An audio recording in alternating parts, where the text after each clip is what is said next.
Stop making the same mistakes I see day in and day out in the gym. I've compiled a list of 7 common mistakes that I see on the gym floor every single day. These are things that people still do, that my clients used to do, that did not progress. Once we addressed these 7, their glutes transformed, they started making progress, and I guarantee that you are making a couple of these right now. It's not your fault, you've just never been taught the right way and the right approach. And we're gonna run through the full 7, and I'm gonna explain, break down each point, why it matters, why you should pay attention to it, and the difference it's going to make to your training. First point we're going to dive into is the order and selection of your exercise. It matters a lot more than you think. Your workout should be starting with the heavy exercises first. When you enter the gym, it's your most fresh state. You've got the most energy, little fatigue, and you've got the most focus for the right exercises. So it's very important that you use that fresh energy on the heavy stuff first. Think barbell hip thrust, Romanian deadlifts, Bulgarian lunges, whatever the priority of that session is, that heavy exercise should have the most demand and it should come first. If you're starting your exercises with glute band activations, 100 levels of kickbacks, abductions, and then moving on to some other exercises before you do your main glute exercises, you are way more fatigued, form is going to be compromised, and chances are your focus is not the same as it would be in the beginning. The girls that you see on social media that have sculpted glutes, that have built a body, my clients that have achieved goals, are the ones that follow this rule. They do the heavy stuff first, they've got the most focus and the most recovery. The goal of this is to deliver the most load and mechanical failure to the muscle with the most intent. When I coach people, I focus on the first 2 sets because they are the most important. You have the most energy and you have the most focus. That's when we can push and really deliver results. By the 3rd set, usually you're so tired, you can't catch your breath, your form is compromised, that honestly, that might not be needed for you to actually train and progress. Secondly, I always coach and prioritize lengthened glute position exercises as a secondary base. So if your first exercise is something like a heavy barbell hip thrust, which is a shortened position for the glute when you're squeezing and contracting the most, then the secondary should be something that's pushing the glute in the lengthened position. Ideally, a Bulgarian lunge or a Romanian deadlift will do the job. They also require a tremendous amount of focus and effort. So again, if we look at the fatigue when you start the workout and the energy capacity you have, that's shrunk after the first set. So on the second exercise, we're going to have a little bit less, but we're going to take whatever's left in the tank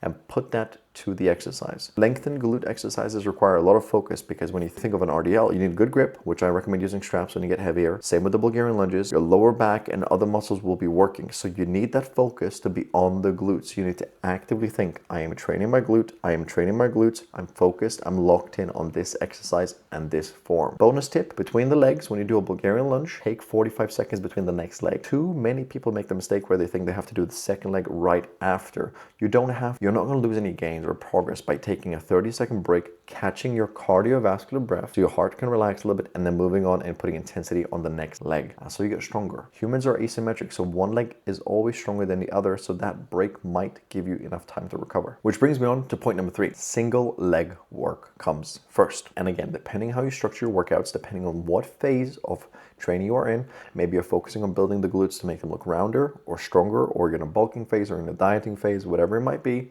And I've made videos on talking about phases and how to structure your dieting and maintaining phases and growth phases. I'm going to link that video in the description underneath this YouTube video. Single leg stuff sucks. We all know that. Bulgarian lunges suck. Single leg press, B stance, RDLs, they all suck, but they suck for a reason because they're very, very good for you. However, again, if we take that capacity tank, at this point, it has shrunk to so little that you do not have the effort to think about it. So you want to introduce stability. Too many times I see people in the gym struggling with single leg exercises and making them harder than they should be. If you are doing a Bulgarian lunge, set up a bench in front of you to hang on to it. If you are doing a single leg step up, use a cable or a rack to hang onto. You do not gain any benefit by challenging your stability to balance yourself out. If anything, you are sacrificing gains on the table by trying to work something else that is not the priority. If the goal is glutes on that session, you do your glutes. If you want to work on ankle, knee stability, rehabilitation, whatever it might be, you do it in a separate session. Once you've got these basic principles down, we can move on to working the glute in the shortened position. This is where we can introduce more volume and more work capacity and really get the fibers going. This is the part that actually sucks the most because you get an insane pump in the glutes. Most people will quit just because it burns so much. The only issue that I see with this that is way too common when you're doing exercises like a hip thrust, a frog pump, or a booty builder, that spinal flexion comes in too much, and most people will feel their lower back working more than their glute. Now, your quads are a stabilizer. They will be engaged when you're doing hip thrust exercises and hip hinging. However, if we look at this example when we're doing spinal flexion with arching the spine and rounding the chest down, there is a clear difference in how you set up and whether you target your lower back and feel it hurting and possibly injuring yourself versus targeting the glutes and rounding. So you always want to think, tuck your pelvis in, ribs down, chin down. If I see a double chin when you're doing your hip thrust, it means you're doing it correctly. While we're on the topic of working the glutes and targeting them with exercises, the last point we're going to cover is isolation exercises. So think cable kickbacks, single leg step ups, those kind of things. This is where stability and fatigue are super important. Depending on the phase of training you're at and how often you're doing your leg days. As an example, I might structure 2 glute workouts. So workout A might include a glute shortened position exercise like a hip thrust to start, a lengthened position like a Bulgarian lunge, and then finish off a single isolation exercise like a kickback. So you're covering through all ranges of motion. Isolation exercises are very good, especially if you struggle to feel your glutes. I have had cases where women have been training their glutes for years and they struggle to feel the glutes. So in that case, we might actually put the isolation exercises first. This way you can get a better mind to muscle connection, so you feel the exercise working a lot harder in your glutes, and then you can move on to the main bread and butter. Glute shortened and lengthened exercise is the big stuff that requires a lot more fatigue and load on your central nervous system. At this point, if you made it this far in the video, I really appreciate it. So please consider subscribing and leaving a like. Also, if you feel free to leave a comment, I'm happy to answer any questions. If you eat like a bird, you cannot expect to grow big fat glutes. You need to eat and feed your glutes in order to grow and build them. So it's important to have phases and structure your training with time to diet, time to maintain, and time to grow. Everything has to be laid out through the year. If you do not spend a bit of time in a mild calorie surplus or maintenance levels to give your body adequate nutrition, you will not grow. No matter how hard you train, you will not get any results and your glutes will stay the same. There's a reason why you've been going to the gym for the last 5 years and your glutes haven't changed. Probably never spent any significant amount of time in a calorie bulk aside from a weekend vacation with an all-inclusive bar, which no,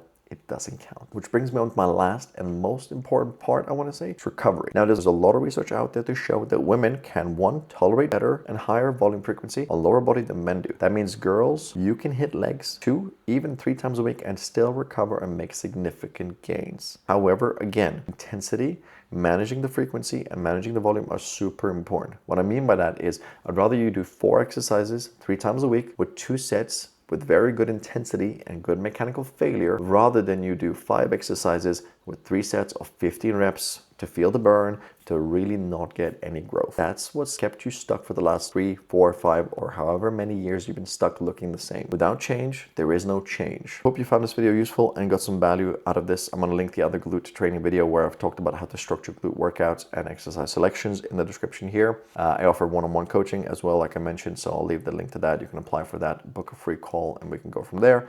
Like I said, thank you so much for the video. I hope you have a great day, and I'll catch you in the next one.